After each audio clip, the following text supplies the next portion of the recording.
What's up, everybody? I was just going to shoot a quick video here about a 5-volt reference issue that I come across on a 2016 Ford Focus. Been looking at this one for a few days now, actually, chasing down a short, and so figure we'll post this just in case it helps somebody down the way.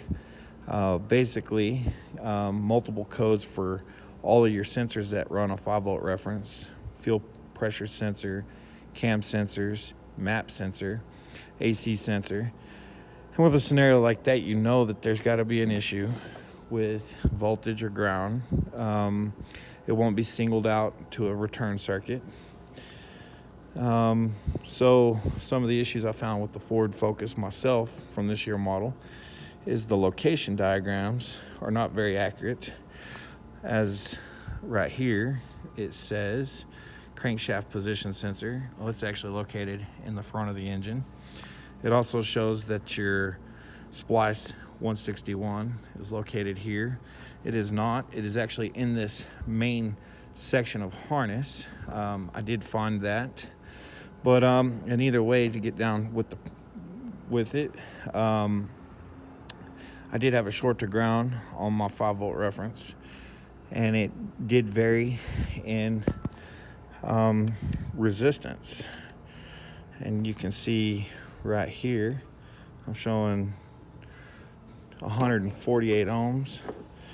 Right here where I found my issue, you can see if I move that around,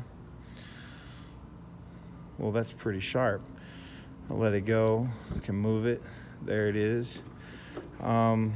Basically, we've got some wires that are melted together here, and these wires are going up to the AC pressure transducer, which is where this connector is from. It is located right there.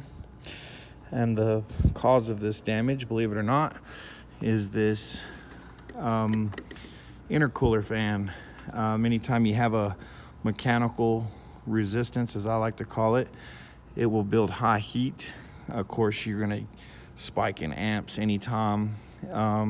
It's like having an engine that's partially locked. You'll notice you'll kill a battery like nothing. Amps really spike up, and that resistance of that fan has caused these wires here to fuse together. And it took me a good while to find this, because a 5-volt reference circuit actually goes all over the car. Anybody faced with this kind of situation, you'll find out that you can have 7 wires leaving the computer for a 5-volt reference, but on most automobiles, the 5-volt reference is the same circuit internal to the ECM. On this car here, not very many inline connectors to help pull it down. So back at the ECM, I did have to cut and open some circuits and to isolate where in the system that our problem was present at. So anyways, hopefully this is helpful to somebody out there, and I appreciate y'all's time.